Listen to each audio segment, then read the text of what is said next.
Good afternoon. This is Rayanne Wessel with the Sanibel Captiva Conservation Foundation, welcoming you to our annual Everglades update. I want to offer a special thank you to the Water Management District for hosting this live Zoom conversation. Today's conversation is being recorded live, but will be available for rebroadcast. I'd like to begin the conversation with some preliminary instructions to get us into the discussion, an overview of the projects and policies, and the discussion of what it means to Everglades restoration. I'd like to begin the conversation with some. Is this working? I thought I heard feedback. Okay. No, we're fine. You're good, Rayanne. Okay, all right. So questions will be accepted from the public participants through the Q&A link at the bottom of your screen, which is open now, and we'll accept questions throughout the program. We'll do our best to cover them and work them into the conversation. I want to thank the panelists because these are very busy people who have a lot of responsibilities with Everglades restoration, and to have access to them helping us understand what this means and where we are and the very unique time that we're in is a great opportunity. We've titled this program Celebrating Historic Progress on Everglades and Estuary Restoration because of the unique troika of leadership, projects, and funding that have come together to advance Everglades efforts as never before. Everglades and Estuary Restoration is all about water. Getting water where it's needed to sustain the system is what Everglades restoration is all about. That's, of course, no small feat, since the greater Everglades extends from Orlando in the north to Florida Bay in the south and connects west to the Gulf of Mexico via the Caloosahatchee and east to the Atlantic Ocean through the St. Lucie. We have about the same amount of water as we had 140 years ago when man-made activities began to alter the greater Everglades system, which is the southern third of the peninsula of Florida. But today we have just half the Everglades land area to manage that water. The ditching, diking, and development of land throughout this region has resulted in water draining faster off the land with less treatment, and we've added sources of pollution on the landscape, making the water dirtier. The hydrologic changes mean that today our natural systems whipsaw between harmful extremes of drought and deluge that harm habitats, wildlife, and the water supply that over 8 million residents and visitors depend upon for drinking water. Everglades restoration is designed to provide water for all these uses.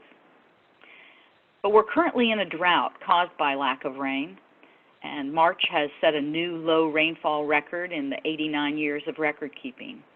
Everglades restoration is designed to provide water for all seasons, but it's not designed or even intended to eliminate extremes. Sometimes those extremes are important parts of how the ecosystem functions. I'd like to introduce and thank our panelists. I'll be giving very brief introductions of who they are, and then we'll get into the meat of the program. We have Howie Gonzalez, who is the U.S. Army Corps of Engineers Program Manager with the Corps of Engineers in Jacksonville. He leads projects and manages teams in the planning, design, and construction of South Florida restoration, Everglades restoration projects and programs. He's been with the Corps since 1994. Drew Bartlett is the South Florida Water Management District Executive Director, and he's celebrating that for just over the past year. He previously served in Florida DEP as a Secretary for Ecosystem Restoration, and before that with the U.S. EPA. Chauncey Goss is the Governing Board Chair for the South Florida Water Management District. Chauncey was selected by the Governor to serve on the Water Management District Governing Board, representing this area near his home on Sanibel, where his fellow board members selected him to serve as chairman. He's founding member and managing partner of Goss Practical Solutions, a firm that provides federal fiscal policy and analysis and budget forecasting. Finally, Shanon Estenoz is the is the Vice President of Public and Policy Affairs and Chief Operating Officer for the Everglades Foundation. Shanon's Everglades career spans over 21 years, serving in a variety of Everglades policy functions for nonprofits, as well as with the U.S. Department of Interior as Director of Everglades Restoration Initiatives and the Executive Director of the South Florida Ecosystem Task Force. I'm going to ask each of our panelists to take just 2 to 3 minutes to explain how their group or agency engages in Everglades restoration. Let's start with Howie. Thank you, Rayanne. Again, this is Howie Gonzalez with the U.S. Army Corps of Engineers, Jacksonville District.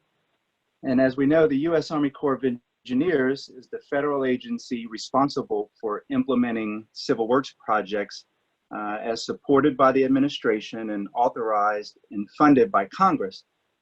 These funds from Congress ultimately come through the Army to the U.S. Army Corps of Engineers, down to the Jacksonville District, and support our efforts that we have both in planning, design, constructing, and ultimately operating these civil works projects.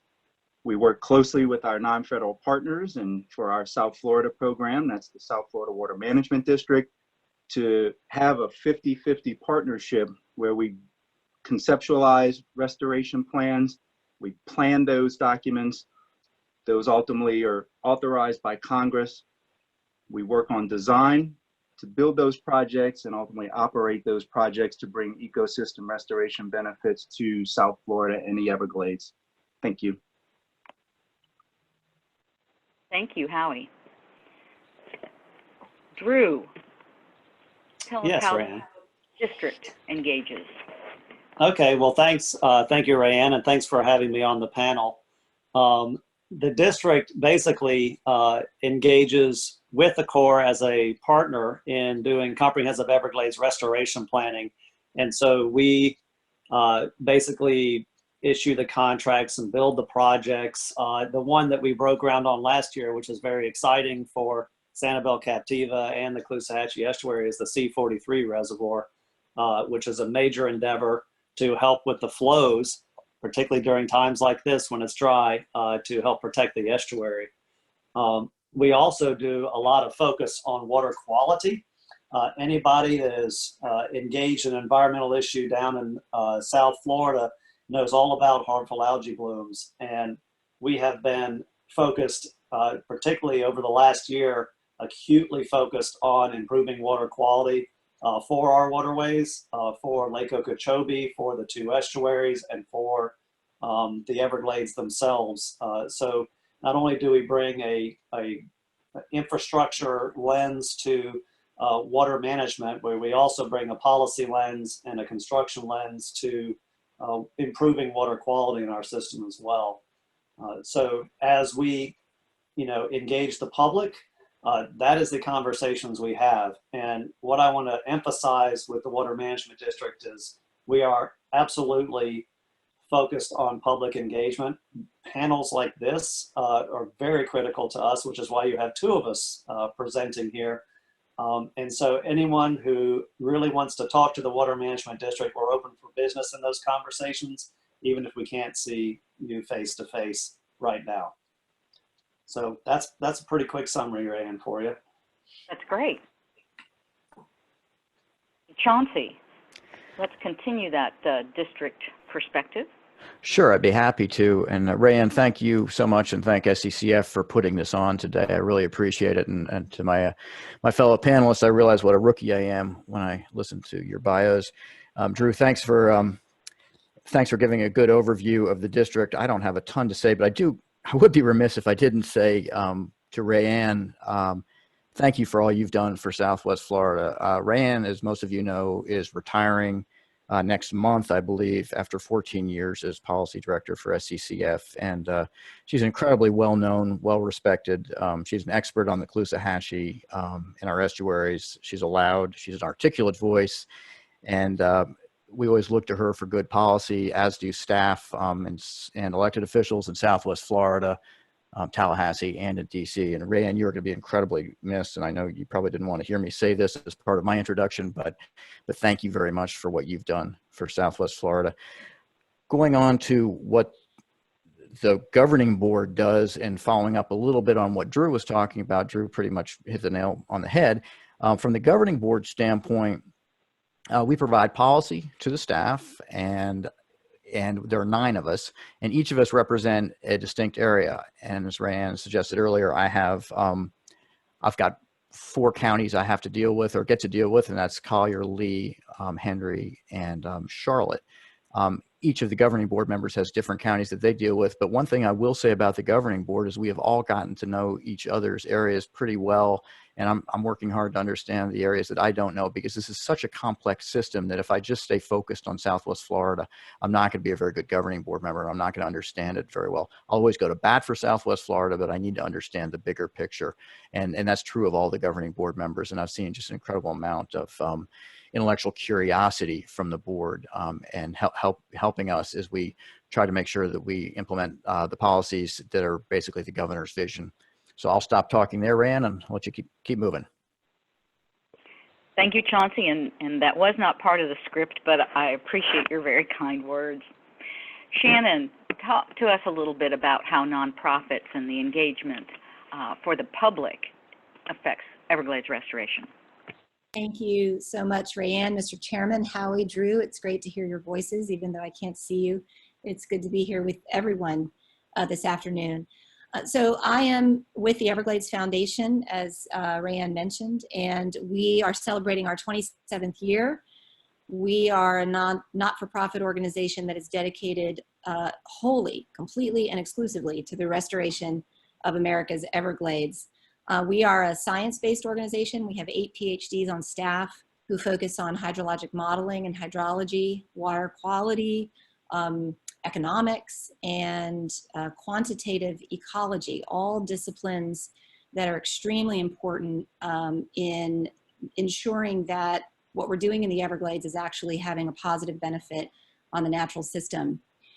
And nonprofits like the Everglades Foundation serve a very important function in this process. This is a multi-decadal, it's going to take decades to restore the Everglades. It's mostly a program that is being run by the government, by the federal government and the state government, and we're very thankful for it. It's up to citizens, though, to stay engaged and in that process and to interface with those government agencies that are doing most of the work. And nonprofit organizations like the Everglades Foundation and SCCF are a really important mediator, can be a really important mediator for the public. Our organizations are important for helping the public understand what the government is doing. We're focused on it all the time, but the public can reach out to us and to other organizations who are working on the Everglades to engage and to express their concerns and to learn more about what the government is doing. The Everglades Foundation, the final thing I'll say about kind of our approach, and I know this is true about SCCF as well, we are very, very focused on partnerships because we feel that Everglades restoration, when it comes to the future of South Florida, particularly the economic prosperity of the region, and certainly the health of the Everglades, it depends entirely really on us being successful, on Everglades restoration succeeding. There really isn't a plan B for restoring how water moves through South Florida, and water moving through South Florida in ecologically good ways is central to the future of South Florida's clean water economy. And so, you know, for us, it is absolutely important that it's not just nonprofit organizations, but it's everyone has a voice and has their finger on the pulse of Everglades restoration. So we work with chambers of commerce, we work with large event venues, we work with recreational organizations, anybody whose livelihood or whose well-being depends on clean water and on abundant water supply, which is everybody. That's who should care about Everglades restoration, and that's who the Everglades Foundation and its partners are talking to. So thanks for the opportunity, Rayanne. And thank you, Shanon.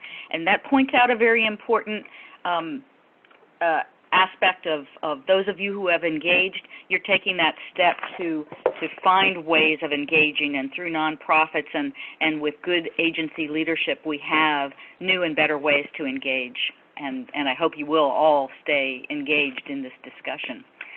So with that, let's get into the detail of the real opportunities and great time that we're living in for Everglades progress.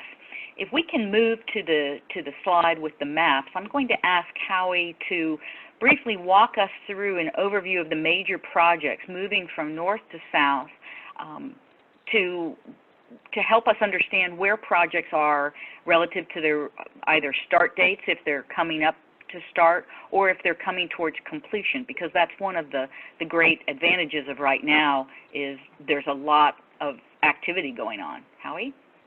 Sounds good. Thank you, Rayanne.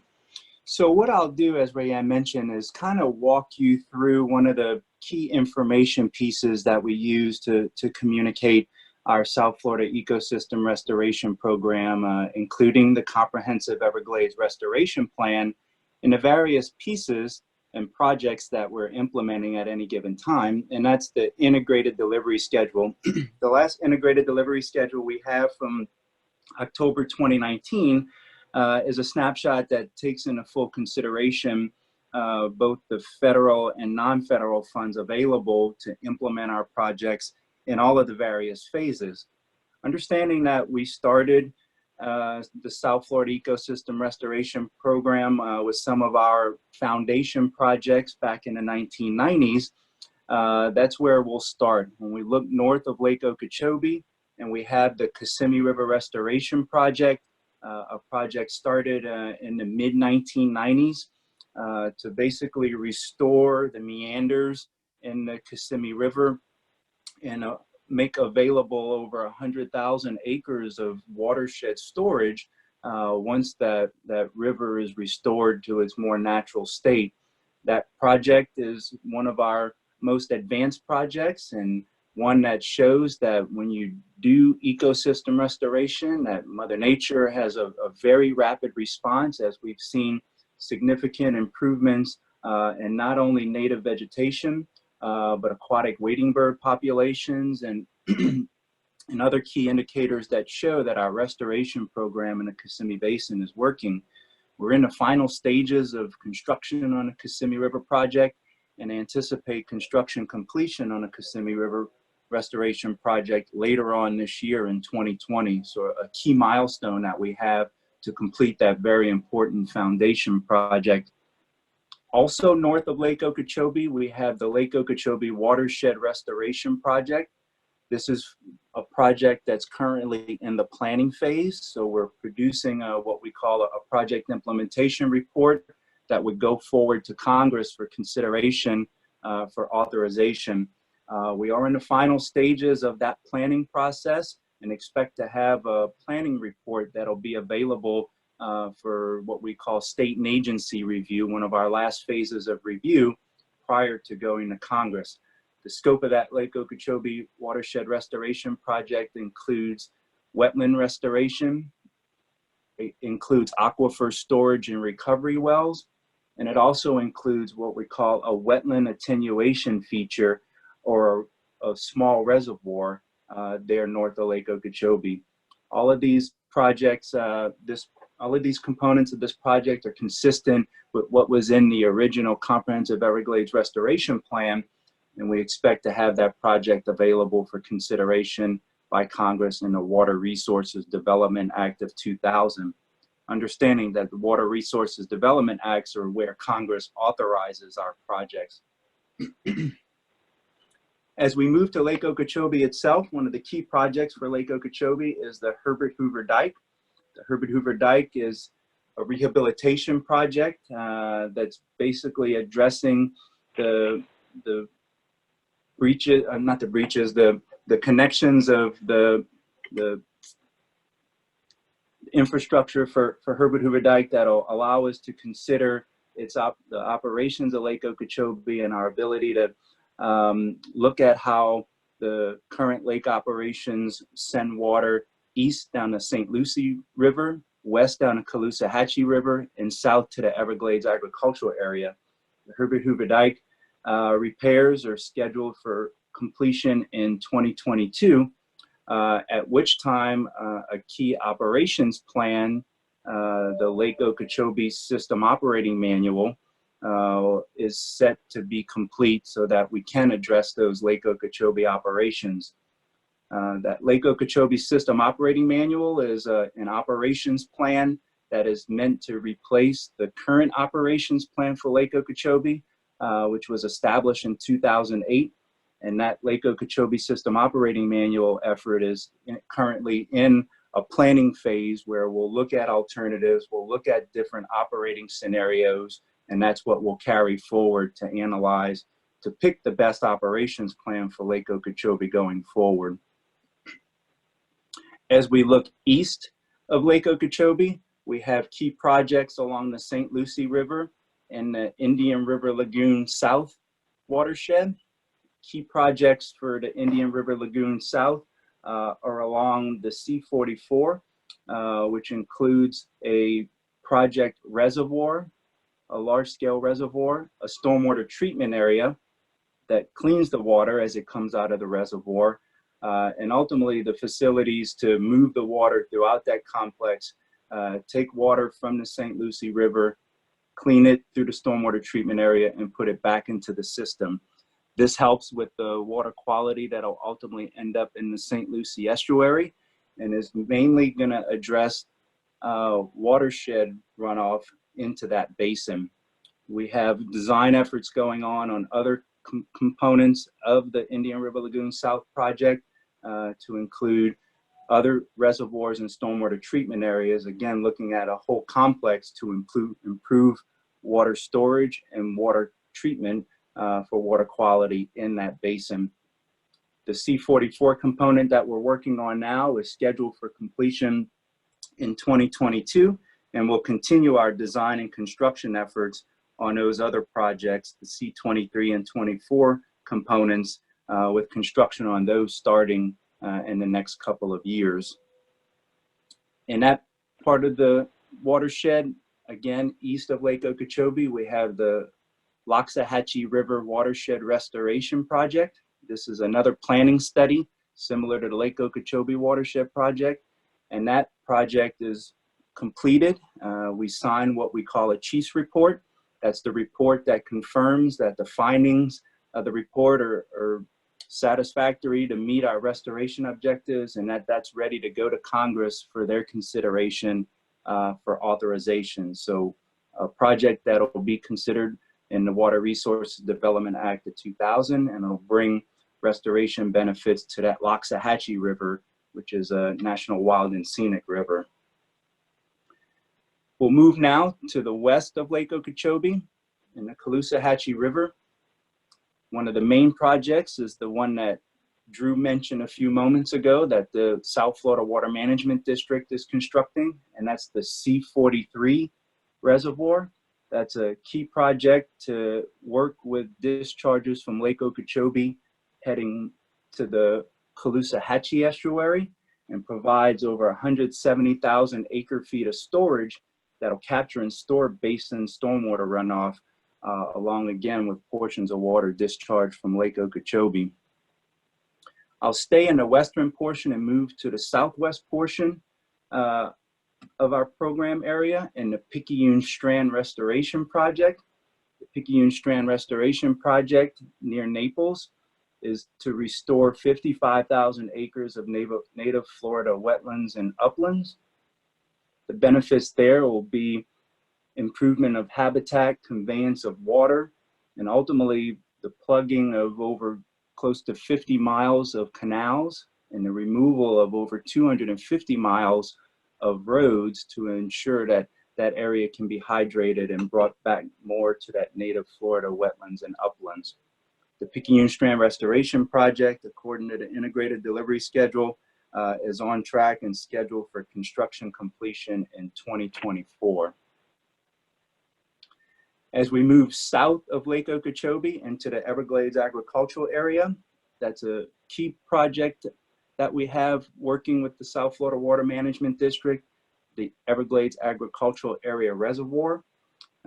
This project is currently in the design phase with the South Florida Water Management District, designing key components of the stormwater treatment area, project conveyance and project pump stations, and the Corps of Engineers soon to be working on detailed design for the project reservoir.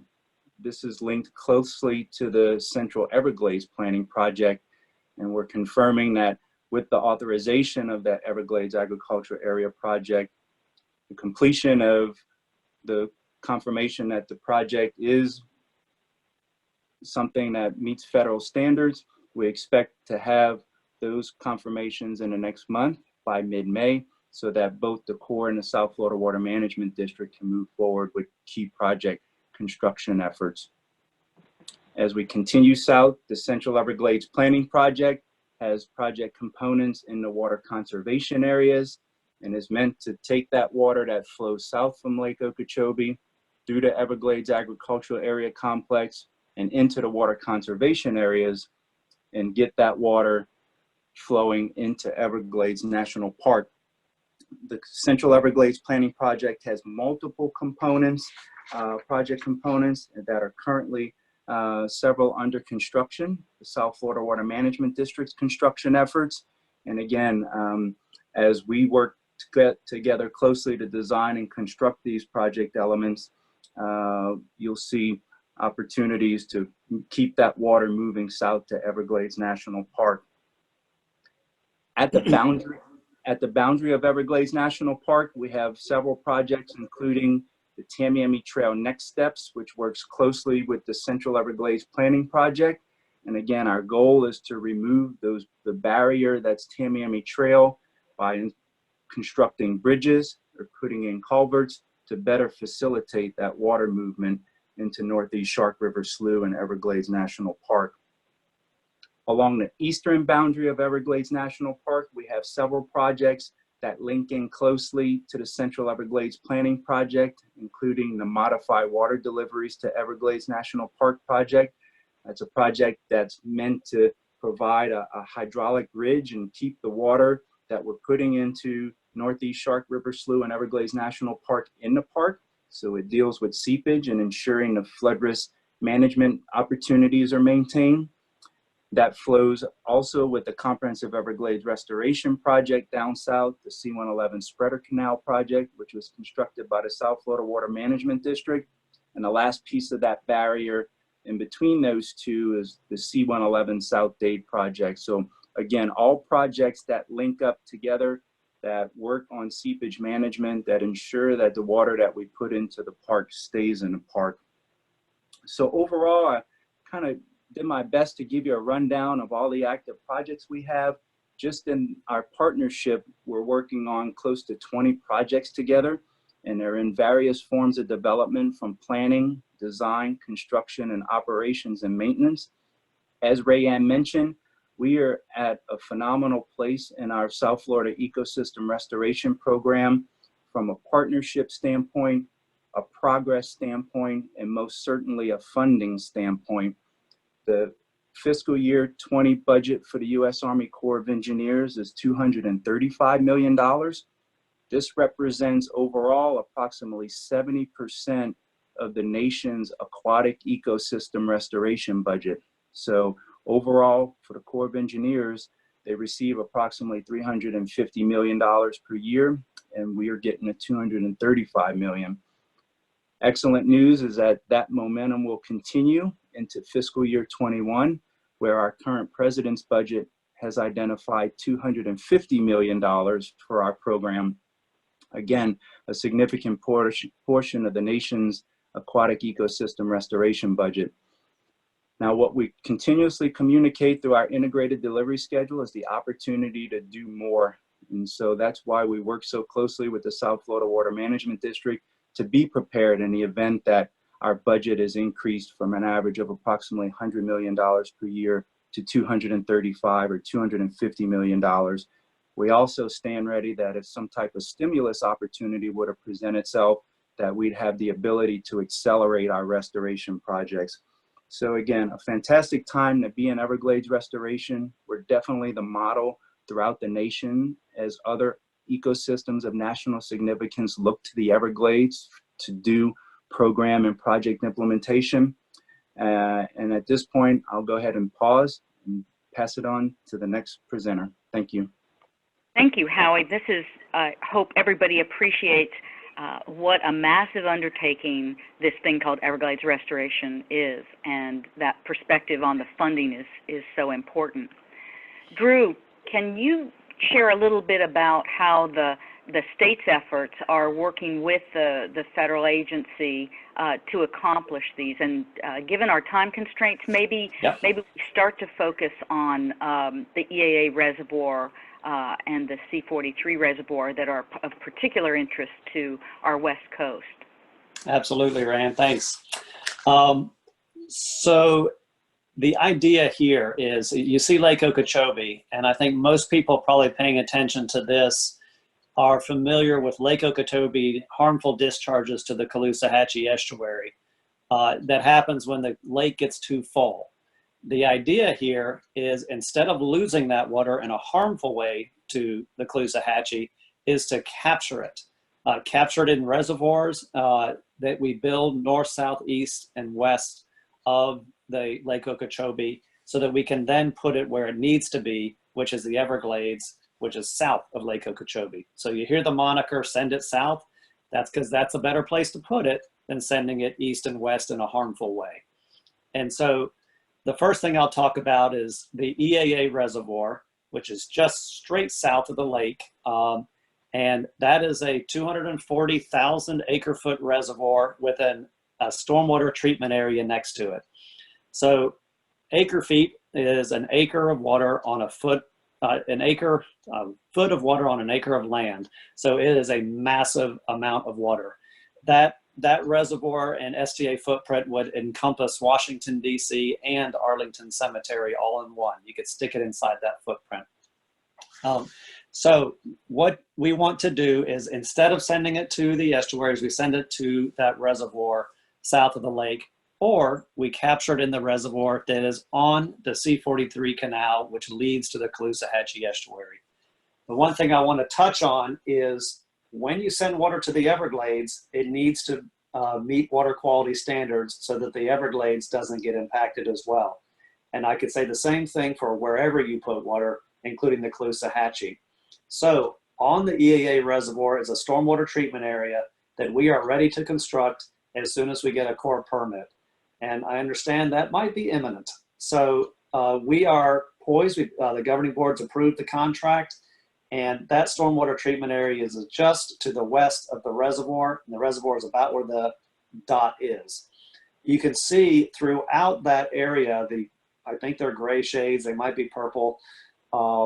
They are more stormwater treatment areas that we have to send whatever water that we have into the Everglades where it's needed.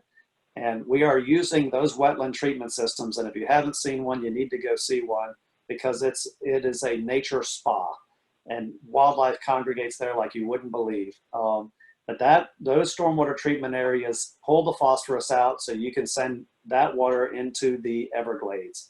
And what we're working on as well on the West Coast, that C43 reservoir that protects the Caloosahatchee Estuary, that was built to make sure that the Caloosahatchee Estuary has dry season flows. Like right now, it would be great to have that reservoir completed so we can move water into the estuary because it needs it right now. Since that was designed for a quantity of water, it did not have a water quality feature associated with it.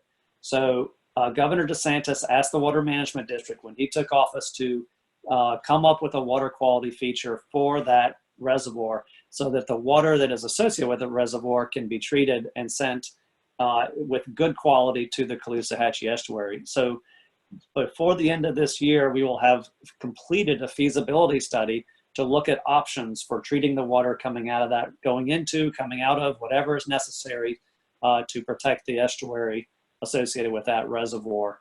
And that is a very, like I said, engaged public process. We've got a work group of local government scientists that are on overseeing that process, and we've had a number of public meetings, including a Zoom meeting like this one for that process. So we'll have a much better idea what that looks like towards the end of the year. But that's kind of the supplement that the Water Management District brings to a lot of this restoration effort, is addressing the water quality piece, so that as we move water where we need to move it, it has good water quality. Rand, should I go ahead and pass it over to Chauncey to Right, I continue was that? to ask Chauncey to comment on the difference that having a governor's leadership and funding vision and water quality initiatives, how that's made a difference in moving things forward and keeping the momentum.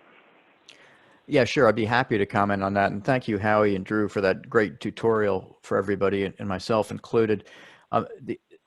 You look at the picture on the right, and you see all those areas shaded, and it's hard to understand the scale and the size of all of those things. They're all enormous, and with enormous comes expensive.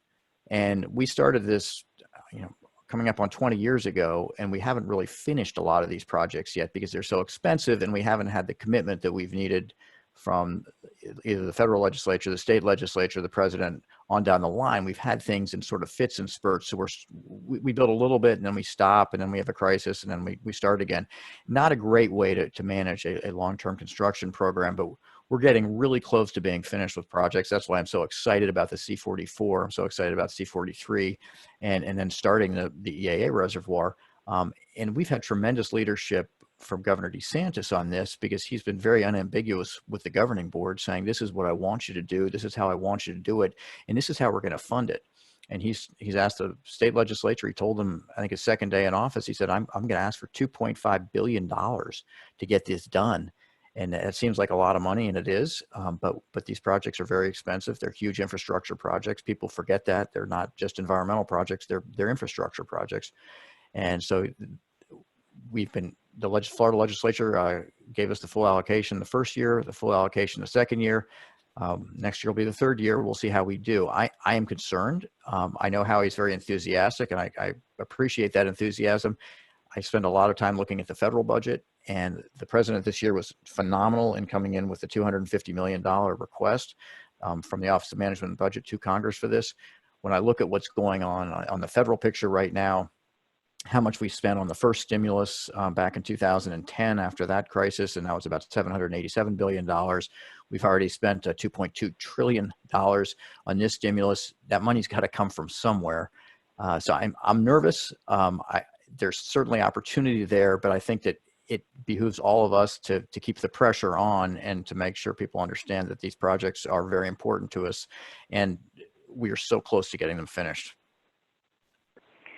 And that really does bring the focus of our time right now with the COVID-19 crisis into the question about whether we can continue the funding levels that we are seeing.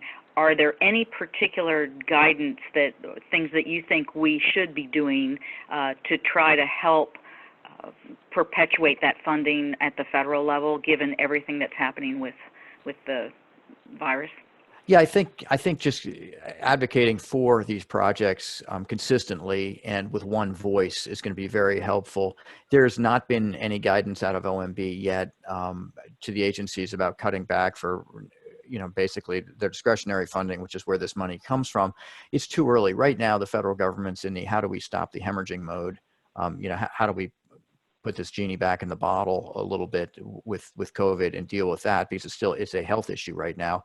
It's going to be an economic issue soon enough, and that's when we're going to start seeing some things in that the next phase of stimulus, and we'll see what the instructions are. But I think for most of the people on the call who are interested in these projects and seeing them finished, it's stay engaged with your representation and let them know that you're still supportive. Thank you. And Shanon, that takes us to how nonprofits and all the efforts that we sort of bridge that knowledge base and timeliness of opportunities between the public and the agencies, and crafting ways to keep everybody engaged and keep the pressure on, because you don't get 70% of the nation's budget for your project without a lot of that pressure. Oh, well, that's absolutely right. And let me just say that I appreciate so much what I've heard from my fellow panelists here, particularly you, Mr. Chairman. I mean, you have such insight into the federal budgeting process. Let me say, to underscore the point you just made, Rayanne, which is that we've been at this now for 20 plus years in terms of the comprehensive Everglades restoration plan, much longer for Everglades restoration as a whole. And the secret sauce to our success thus far has been support in Florida, the voices of the public in Florida, both in Tallahassee and in Washington. And when those voices sing in harmony, that is when they are the most powerful. And the great news about Everglades restoration, as you've just spent the last 20 minutes hearing, is that there is a plan. The plan is mature. The plan has a tremendous amount of confidence in terms of this is what it takes to restore the Everglades. We know how to do it. It's just a matter of getting it done.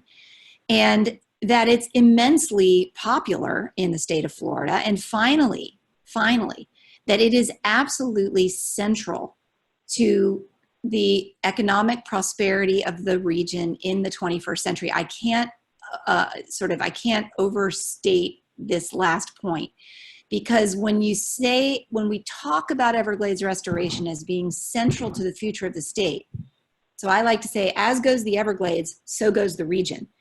We don't fix the Everglades, there isn't really a plan for how we continue to have the kind of tourism, real estate, population growth economy that we've had, that we've enjoyed over the last many decades. So when we talk about it that way, we can genuinely say it's not that these projects are expensive, it's that these projects are an investment in the future of our state and of our people. So we don't think about, when we think about investments, an investment is something that gives you a return. And we know that Everglades restoration projects, according to the Mather study from 2010, the estimate is that they pay off, their return on investment is 4 to 1. So every dollar you invest in Everglades restoration projects, ultimately we're going to realize a $4 return on investment in the shape of a robust real estate economy, a robust recreational economy, a robust tourism economy. Just to take one example, our fisheries, if you look at this map, all the blue that is surrounding that peninsula, those are some of the most popular recreational fisheries in the world. And they rely on water flowing from the Everglades for those fisheries to be viable and to continue to generate the kind of prosperity that they generate for the region. That's just one example. So I think it's at a time like this, when the nation is asking when the federal government specifically is asking, how should we invest in the wake of, like the chairman said, what is now a health crisis, but will be an economic crisis for a much longer time? How can we invest federal resources sustainably and in investments that have high return on investment? Well, Everglades restoration is one of those programs. And the last thing I want to emphasize is what I heard from Howie, and it bears repeating. Howie said, if there are stimulus dollars available in the coming months, the Corps is looking to ways to accelerate Everglades restoration. That is music to my ears. It should be music to everyone's ears, because we not only need these projects, we need them now. We need them as soon as possible, if we can, so that the natural system can not just thrive in good times, but it can thrive in bad times. And so when we have drought conditions like we're suffering from today, and the fact that Everglades National Park isn't seeing a drop of water, even though there is water moving around in the system, it's not going to Everglades National Park. It's not reaching all the way to the bottom Florida-based salinities are now much, much higher than seawater salinities. And that's because there is not enough water coming off the peninsula and into that estuary. We need these projects sooner than later.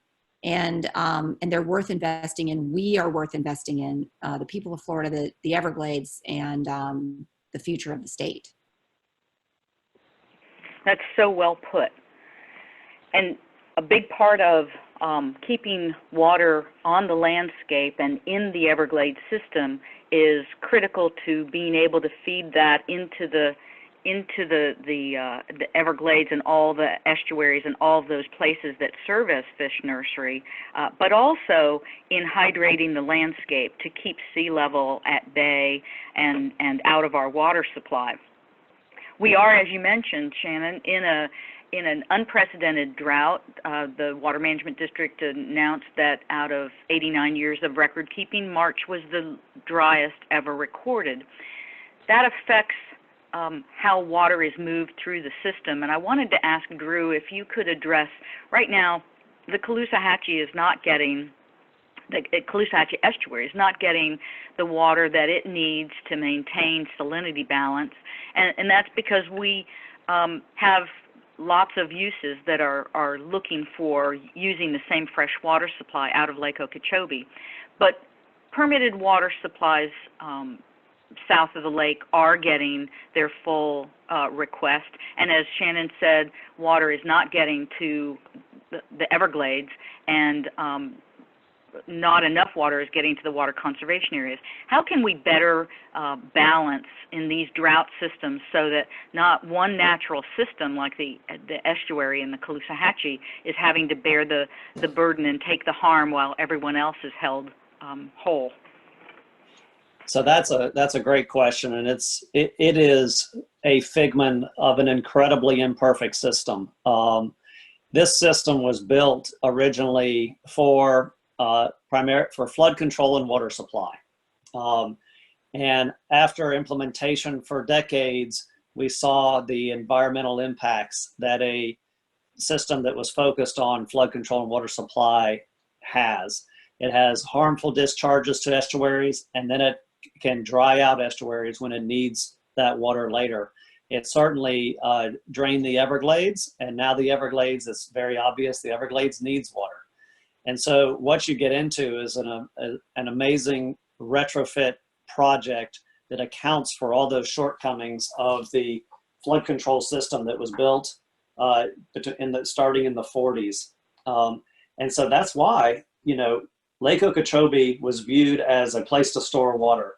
It is actually an incredible environment with wading birds and fish and all kinds of natural resources. And so treating it like a reservoir isn't really fair for the lake. So you need other places to put water so that you can have it for the natural system in the future. And that was where comprehensive Everglades restoration was born out of. That was started in 2000. That's when it was authorized. And here we are, we're in 2020, and now we're making huge headway in getting it actually constructed. It's a multi-billion-dollar effort, but what we need is water stored places. If we had the Caloosahatchee estuary, the C43 reservoir for the Caloosahatchee estuary built, we'd be able to push that water right into the Caloosahatchee right now. If we had the EAA reservoir built, we would have that water to be able to push into the Everglades and into Everglades National Park in Florida Bay now. So it's, with this imperfect system, that is why it was authorized. I think it's a $16 billion project in total. That's what was authorized to get this fixed, because it is such an imperfect system that, we as current water managers have to, just balance all these kind of pressures daily, because we don't have the infrastructure currently built to protect everyone. And is there anything that you feel we can do operationally right now? The big deluges that we suffer, where the Caloosahatchee gets the majority of the discharge, require these kinds of infrastructure projects like the EAA reservoir and the C43 reservoir to have places to hold the water. But when it gets to dry conditions, which are occurring more than 70% of the time when you look water year to water year, it becomes more of a policy decision. Do you have any thoughts on how we could, you or Chauncey, how we could manage some of the current decisions, because we're only 0.04 hundredths of a foot from water shortage management right now? Right. And, I mean, so right now it's just, we've got to get to the wet season, and you're starting to see evidence that the wet season is starting to begin. And we had a whole board meeting on this. I think it was not the last one, but the one before that, about how to balance decisions. And throughout this whole dry season, the Water Management District has been sending water to the natural environment in addition to water users.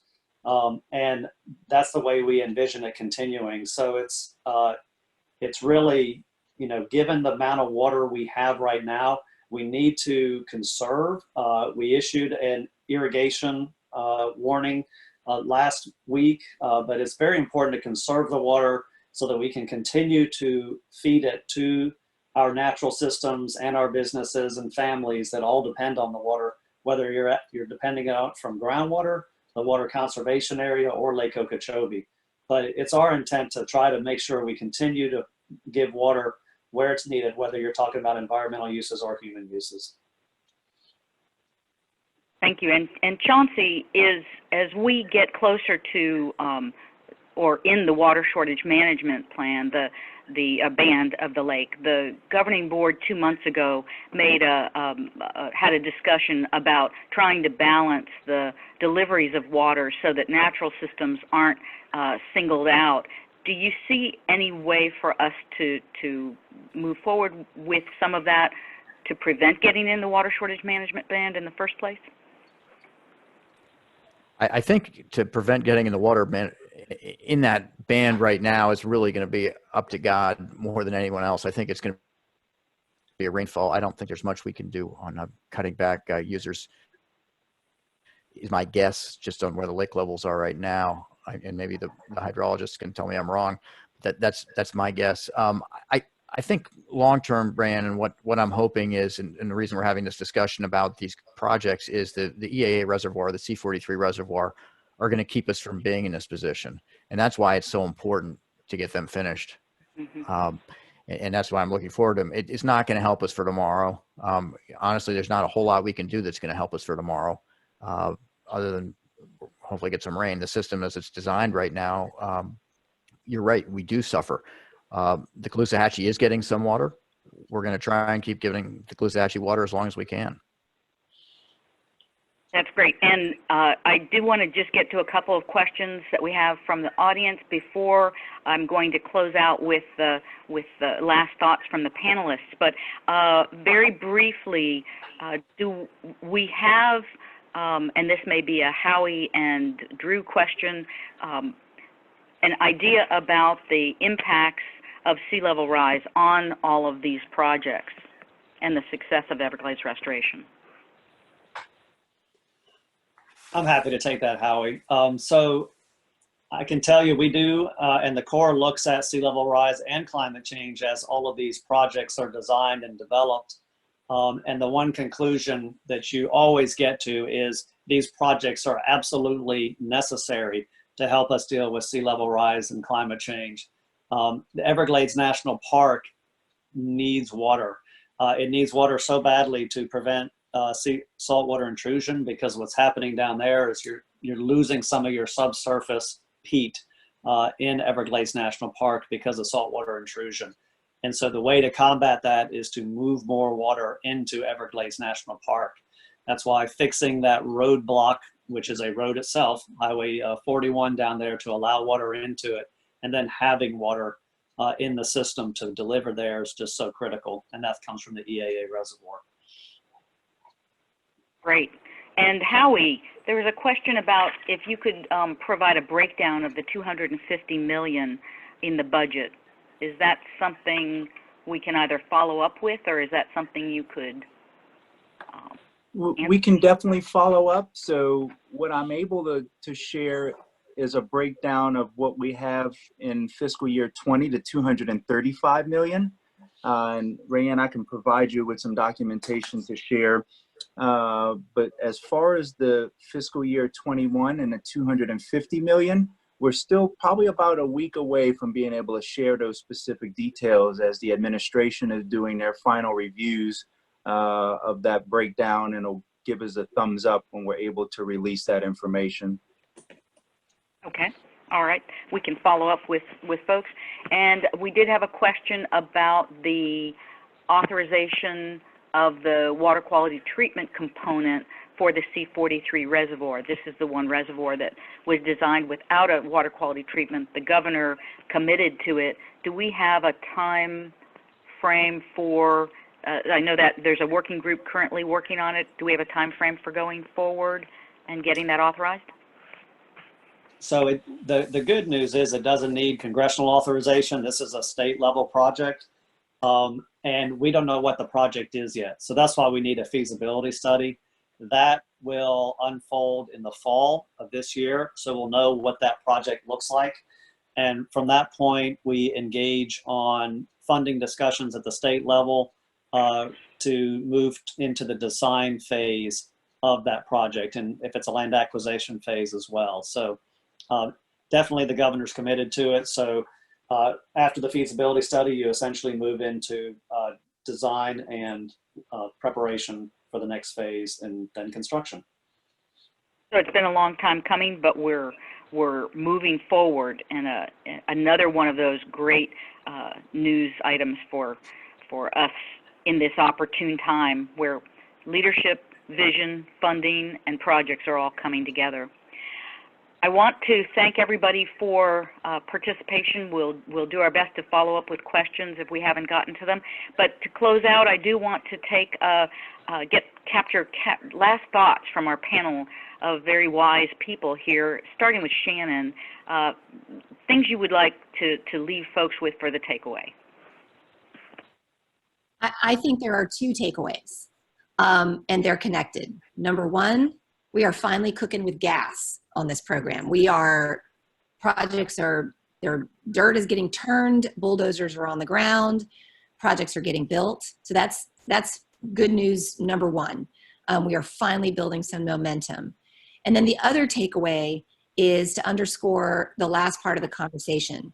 The reason that it is absolutely critical that we finish these projects and we finish them as quickly as possible and that we invest at a level that allows us to accelerate them is precisely what Drew and the chairman explained to us. When an emergency hits, when a drought hits or a flood hits, water managers do not currently have the tools in the toolbox to manage our way out of those difficult conditions. They don't have the tools. And so that's why the Everglades catches on fire and Florida Bay goes salty and the Caloosahatchee goes salty. These projects represent the tools to manage not only when things are average or are going well, but when they are going badly. So it's critical that everyone stay engaged and that we sing with one voice to Washington and Tallahassee that these projects have to be accelerated and invested in at a level to allow them to be accelerated. Thank you so much, Rayanne, for the opportunity to participate. It's been great. Well, thank you for the wisdom that each of you have brought to this conversation today, and I hope we can continue it into the future. Howie, last thoughts. Thank you again, Rayanne, for the opportunity. From the Corps of Engineers perspective, it's continued momentum. We have projects in planning, design, and construction. It's important to continue to communicate the support and work with us through the available processes when there are specific instances of projects that might have issues. Overall, your voice to Congress and your voice to the administration goes a long way in ensuring that our projects continue to get authorized and funded. Thank you. Thank you. And Chauncey, give us some wisdom for how we take this policy movement and keep the momentum and move it into action. Well, I think the main thing is to remember is that, you know, a lot of people got focused on this because it was a crisis a couple of years ago. It's a crisis still. And even though the water right now looks really darn good off the coasts and the estuaries, it's not always going to stay that way. As Shanon pointed out, we can do really well in average water years. Our system's designed to handle that. It's the non-average water years when we get too much rain in the summer, when we have drought in the spring. That's the reason we need to get these projects done. And that's why it's so important we get them done. And that's why we need everyone, as Shanon pointed out, to stay focused on it, stay on the same page, and to speak with one voice, which we can do. I'd like to point out something that, you know, COVID-19 has just been awful for the state. It's been awful for the country and the world. And our construction crews are out working right now on C-43. They haven't slowed down. The dry weather's been really bad because you need rain on your crops and you need rain to drink, but it's actually pretty good for construction. So we're making good progress on these projects right now. And I want to say thank you to the staff of the Water Management District, and thank you to our contractors who aren't slowing down a bit, even though we are being ravaged by COVID-19. And thanks very much for doing this, Rayanne. Great. And Drew, last words, last thoughts. Thanks, Rayanne. So I think it's worthwhile to reflect on what we might expect, because these problems with the Everglades and the estuaries have been going on for decades.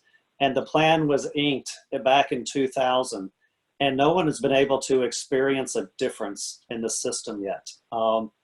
And if you think about everything that's happening and you think about where we will be 5 years from now, is we will have a reservoir for the Caloosahatchee. We will have a reservoir for the St. Lucie. We will have stormwater treatment areas south of the lake to capture and treat all the water going south of the lake to water quality standards. We will have a restored Kissimmee River. We will have a fixed Herbert Hoover Dike. All these things are happening within a 5-year time frame. And when you build all this storage, you're talking about being able to hold more than a foot somewhere of lake water in Lake Okeechobee somewhere else in the system. And that's going to make a huge difference. So while 2000, for me, what didn't feel like that long ago, am I still worrying about Y2K here in my household? 5 years from now is going to be at us before we know it. And we will all on this panel be able to experience the difference, and probably everyone paying attention will be able to experience the difference that makes in our environment. And so stay tuned, because we're going to start feeling differences here with Everglades restoration. But with that, there still will be challenges, and the need for the public to let government know where we want our money spent, how we need to see the damage addressed, and it behooves all of us to stay engaged. And with leadership like this, I thank my panelists and the work that you do day in and day out. I'm glad we were able to highlight it for a short entertainment feature here, and I hope that all of you stay well and stay healthy. I thank the district for hosting the Zoom meeting, and everybody for attending. Thank you, Rayanne. Great webinar. With that, I'd say the update is out. Thanks, Rayanne. Thank you all.